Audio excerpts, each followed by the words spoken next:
General Bolivar was a revolutionary. During the long struggle for independence, he constantly advised the separate countries of Latin America to unite. Only in unity, he argued, could they confront their external enemies, old and new. But he never lived to realize his revolutionary dream. In 1830, he resigned as president of Colombia, and after a long journey down the Magdalena River to the sea, he died near Santa Marta. Ill and depressed, with the countries of Latin America divided from each other, he felt that his life's work had been in vain. Garcia Marquez claims that he was never much interested in Bolivar. His original fascination had been with the Magdalena, the river that winds through Colombia from the Andes to the Caribbean.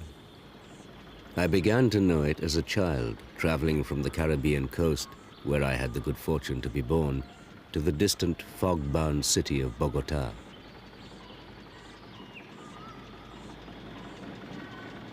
As a student, I sailed the river 11 times in both directions, traveling on steamboats that came out of the shipyards of the Mississippi, already condemned to nostalgia, and possessed of a mythic call that no writer could resist. For Garcia Marquez, that mythic call has come many times. Several of his novels have to do with provincial Colombia and the magic of that great river. But intrigued by the story of Bolivar's last journey, Garcia Marquez gradually became obsessed, not with the river, but with the man. He spent 2 years researching the historical detail of Bolivar's life. So this is not magic realism, never a very satisfactory description of Garcia Marquez's work, but something rather closer to history and to politics. In effect, Garcia Marquez, who is a left-wing political activist as well as a novelist, is trying to reappropriate Bolivar for the left. Bolivar's not exactly a figure of the right, but in most of Latin America, he's suffered from serious overexposure. As a result, he's been politically emasculated.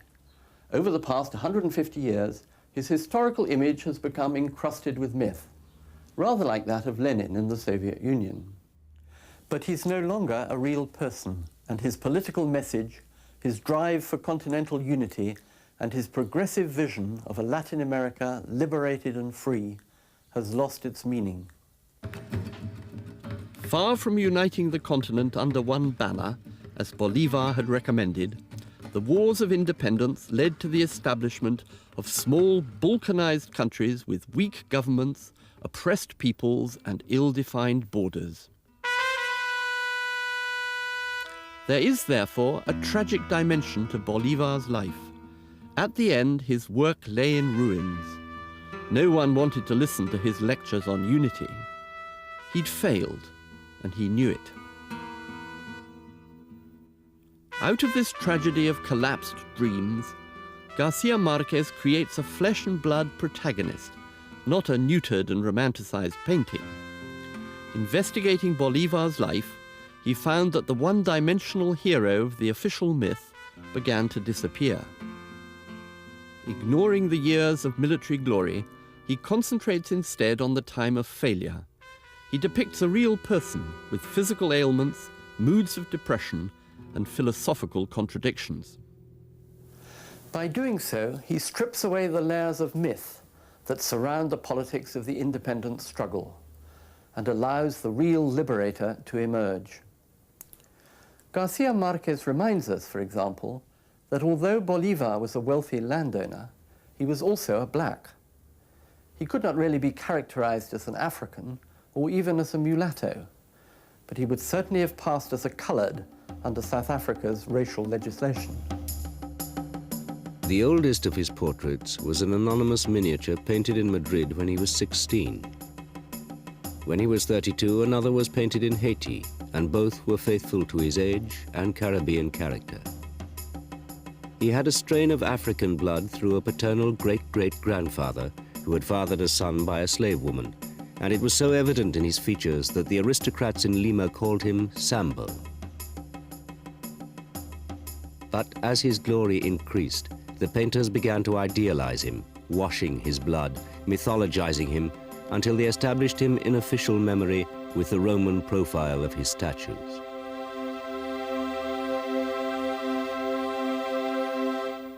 Bolivar's black features were obliterated from the historical record, removing a truth about him that the racist successor regimes to the Spanish Empire, anti-Indian and anti-black, were keen to forget. By encouraging his readers to remember Bolivar's blackness, Garcia Marquez is trying to remind them that the Latin America of the future has to be constructed by the people who made up its past: the Spanish and the Portuguese, and the Indians, and the blacks.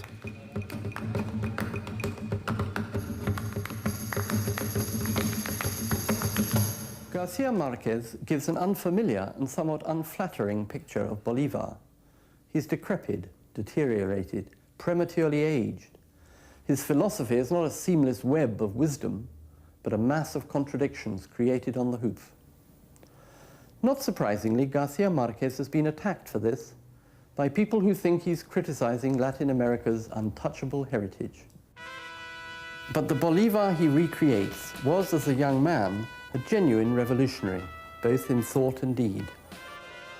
The novelist Bolivar lived at a time of revolution in the outside world. In his remembered youth, he had had first-hand experience of post-revolutionary France. He kept Rousseau for his bedside reading. Ideas of freedom and independence were bursting out all over the Caribbean. Bolivar was to bring the revolution to Latin America, and then he discovered how to do it. Bolivar fell under the spell of Napoleon. He was present at that dazzling spectacle in the great cathedral in Milan when Napoleon Bonaparte was crowned as emperor. Napoleon's military achievements and Rousseau's social contract were to be the two major influences on Bolivar's life. What Napoleon had done for Europe, Bolivar felt he could do for Latin America.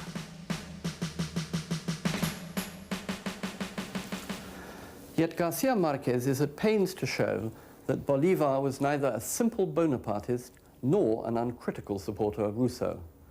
His Bolivar eventually gets rather tired of Rousseau and emphasizes that, unlike Napoleon, he would never have allowed himself to be crowned as an absolute monarch. He admired Napoleon, but was opposed to dictatorship. Yet, even with these qualifications, the Bolivar of Garcia Marquez is full of contradictions. There are times when he wants the liberation and unity of Latin America so much that he is prepared to accept the mantle of a dictator. He did so, in fact, both in Peru and in Colombia. In a similar way, Garcia Marquez explains that although Bolivar admired the philosophy of Rousseau and the pragmatism of the English, he was not prepared to import these foreign ideas wholesale into Latin America. Europeans believe that only what Europe invents is good for the entire universe, and anything else is detestable. Bolivar goes on to defend some of the sterner parts of his record as a military leader and to place it in a global context. During the war to the death, I myself gave the order to execute 800 Spanish prisoners in a single day, including the patients in the hospital at La Guaira. Today, under the same circumstances, my voice would not tremble if I gave the order again. And Europeans would not have the moral authority to reproach me. For if any history is drowned in blood, indignity, and injustice, it is the history of Europe. On St. Bartholomew's night, the number of slain reached more than 2,000 in 10 hours. During the splendor of the Renaissance, 12,000 mercenaries in the pay of the imperial armies sacked and devastated Rome and cut the throats of 8,000 of its inhabitants. Bolivar's anger finally spills out against the Europeans themselves. He pillories them for being sanctimonious. Stop doing us the favor of telling us what we should do, he concluded. Don't attempt to teach us how we should be. Don't attempt to make us just like you. Don't try to have us do well in 20 years what you have done so badly in 2000. Damn it, Please let us have our Middle Ages in peace.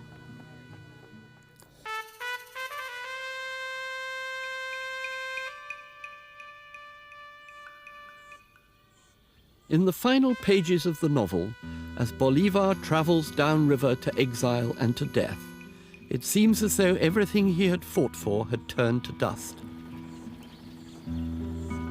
He wrote at the end, in a famous phrase, that he had plowed the sea. But Garcia Marquez does not allow him to make such a pessimistic exit. Bolivar recalls the previous journeys that he had made down the Magdalena River. It was the 4th time he had traveled the Magdalena, and he could not escape the impression that he was retracing the steps of his life.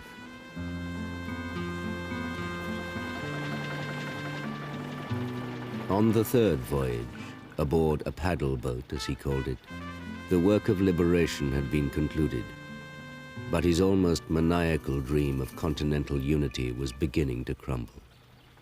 On this, his final voyage, the dream was already destroyed, but it survived in a single sentence he never tired of repeating.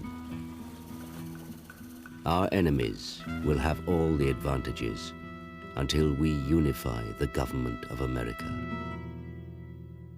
The message comes again in a different form when General Bolivar and Lorenzo Carcamo, an old comrade in arms, are discussing what went wrong with the liberation struggle against Spain.